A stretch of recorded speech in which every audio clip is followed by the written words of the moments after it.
The Lost Generation, Episode 2.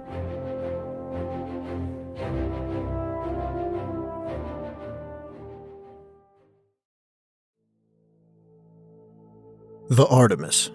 Launched in 2232, it was a generational ship of 5,000 souls in cryostasis pushing toward GJ-667cc, with Janus, an AI core, at the helm. It was humanity's first expedition to the stars. Shortly after passing from our solar system into unknown space, we lost contact. So much had changed since that day. Jump points, first contacts, towering achievements, and tragedy in almost equal measure. Despite the hundreds of expeditions, studies, and simulations conducted over the centuries, no one ever found anything. Many came to assume that it crashed, flew into a star, or dropped into a jump point. The Artemis slipped into legend. Until now.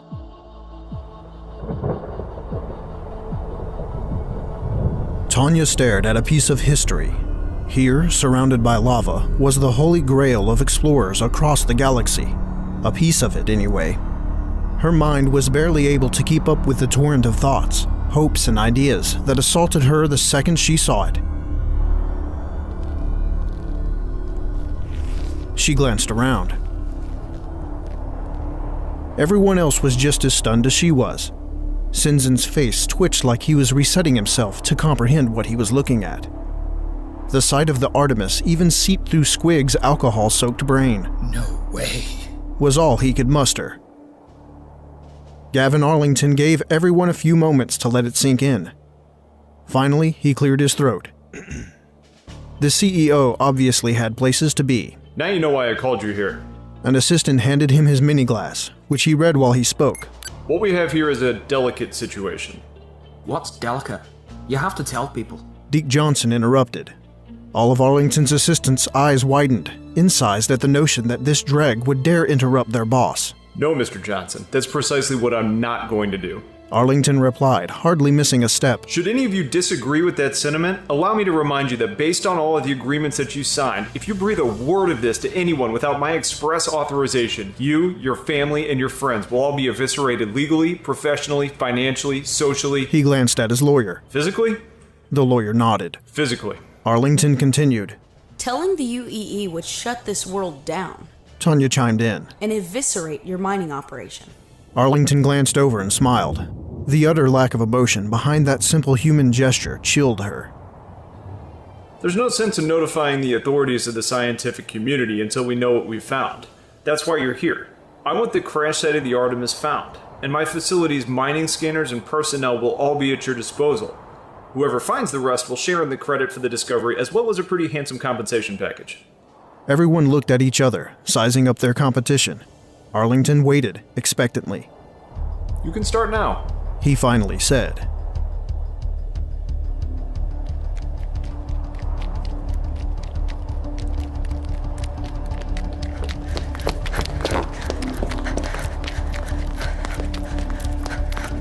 Tonya scrambled into the beacon tube.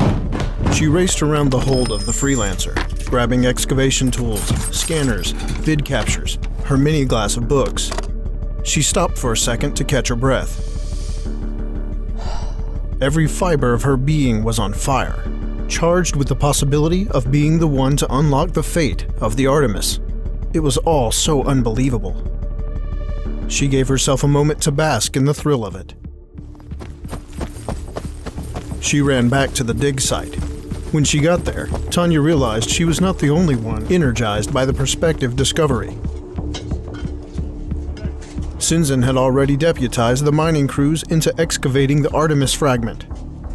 They gently chipped away at the black lava rock, trying to see how much more of the ancient metal lay buried. Deke Johnson's cutlass swooped overhead, kicking up a storm of loose rock. The bottom was lit up from its scanners surveying the surrounding landscape. On a nearby hillside, Squig drank from his flask while swinging a homemade scanner. Arthur Morrow walked past carrying surveying gear and deep rock scanners. He barely acknowledged them or the artifact. Not interested in analyzing this art? Tonya unpacked her camera and tools. Arthur looked at her and snorted. Money's not in that. The money's out there somewhere. He motioned to the sea of solidified lava that surrounded them and moved on. Some people lack vision. Sinzin said to her with a smirk. Tonya snapped a series of pictures of the Artemis fragment and stitched them together into a composite. Once the image was reconciled, she applied it to a database of Artemis imagery, trying to isolate which part of the ship it could have come from. Tonya realized Sinzin was standing behind her. That's a good idea. He grinned mischievously and went back to directing workers. Someone needs to tell Deke to stop scanning so close. The gravel could damage the metal. Her mini-glass hummed. Based on the stenciling and faded markings, there was a good chance that what they were looking at was part of the starboard thruster paneling. It was helpful, but not conclusive. The panel could have come off during a crash, or in space. Over the course of the next few hours, Tonya, Sinzin, and the workers successfully extracted the piece and placed it carefully on the ground. Tonya slowly circled the metal and captured it from every angle. In its entirety, the piece was roughly 2 meters by 4. The edges had been melted away by the lava bath. Fortunately, its thermal shielding managed to protect this part of it long enough for the lava to cool.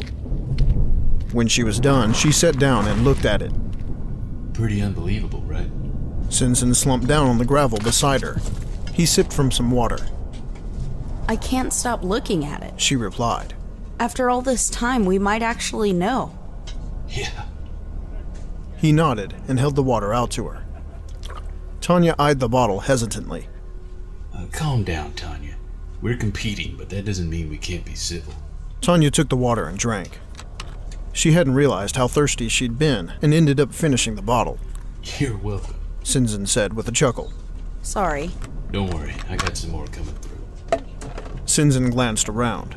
One of Arlington's assistants hurried out of the corporate headquarters with more bottles. You already have his assistants fetching you stuff? Work fast. Sinzin replied with a shrug. He took the bottles. Cheers. Thanks. The assistant hustled off. Sinzin turned to Tonya. Shall we? They poured over every inch of the Artemis metal, front and back. Tonya cleaned it the best she could, then searched for any kind of clue to indicate what happened. There was nothing. The edges were melted to the point where it was impossible to determine whether the panel was ripped off or not. She ran tests on micro-samples of the metal. Another dead end. She sat back and tried to disconnect from the puzzle, hoping a few moments away would give her some perspective. She looked at Deke, still scanning the landscape from his ship. Squig was slumped on the hillside, trying to fix a scanner. He pulled an entire scanning module off and tossed it down the slope. Then inspiration hit her. Quelling her impulse to run, she attempted a casual stroll back to the artifact. She scanned the edges of the panel. Sinzin approached. Got something? I don't know, maybe. Tonya ran her fingers along the edge of the metal. But it's not like I'll tell you if I do. Fair enough. He stood over her and watched. Tonya grabbed the metal and tested its weight. She could flip it on her own, but not with control or without damaging it. Give me a hand. She said to the workers. They didn't move, only looked at each other, then Sinzin. Yeah, I've already made arrangements with them, so they're only really helping me out. Sinzin shrugged innocently. Tonya glared at him and then flipped it herself.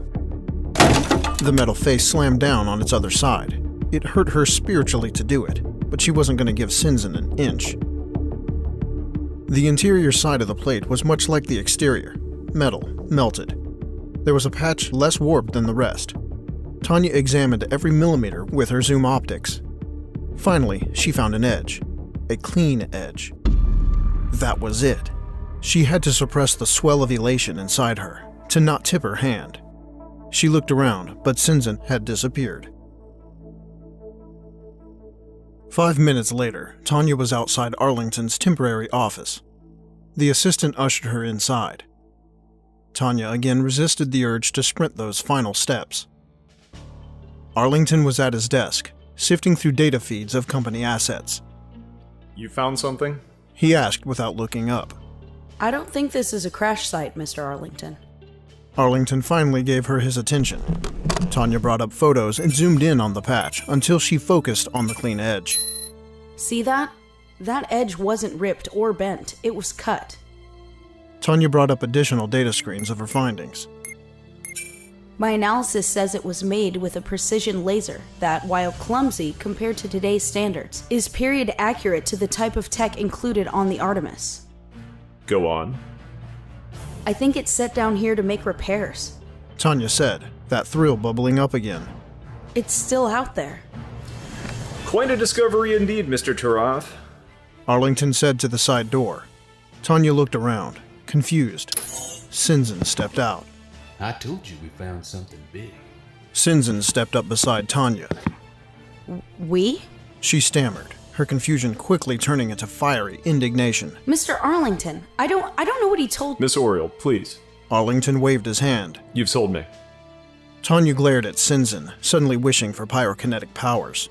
The offer still stands. Arlington said as he turned back to his feeds. Now, you two go find it.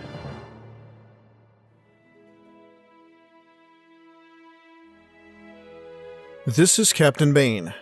Thank you for taking the time to listen to SCLoreCast's telling of The Lost Generation, Episode 2. This official Star Citizen lore can be found within the Spectrum Dispatch section of the Roberts Space Industries website. Right off the top, I wanted to say thank you to all my SCLoreCast voice actors. I really couldn't ask for a more dedicated and enthusiastic team. They're always eager to get and perform new roles. They always send a variety of takes for each line, and they never hesitate when I ask for a slightly different way of saying something for a given line. I would remind you that these men and women are people just like me and you. They have busy schedules, kids, jobs, other obligations, and technical hurdles to overcome. Some are just fans of the game, of the lore. Others are full-on, well-known content creators with tens of thousands of subscribers on their own channels. Yet, somehow they always find the time to come through, to help me produce that next episode. I'm very grateful for the SCLoreCast team, and I want them to know it. I'm equally grateful for my Patreon supporters, some of which aren't even specifically fans of Star Citizen, but they do love a good story, and for whatever reason, appreciate my work enough to send me a few bucks each month. I cannot overstate how very encouraging that is. Sometimes when I'm beat down by my other obligations, all it takes is just a moment to think about these handful of people. People who believe in what I'm doing. People who in most cases are complete strangers. And I am back at the computer again. Sending emails, tweaking voice files, and mixing up raw files into that perfect sci-fi sound effect for the scene. If you enjoy these lorecasts, I ask you to please consider making a donation at patreon.com/SCLoreCast. I don't have much extra content to offer at this point, but I will set you up with access to the blooper reels, which are hilarious. Any contributions you make go right back into SCLoreCast, to pay for hosting, buying raw sound files, licensing music, etc. Again, that's patreon.com/SCLoreCast. If you have any questions about how Patreon works, or want to donate in some other way, feel free to email me at sclorecast@gmail.com. I would love to hear from you either way. No matter what you decide, thank you for listening. For my Patreon supporters, thank you for helping me out each month. For my subscribers on iTunes, Stitcher, and Google Play, please rate. It lets me know what episode you like best.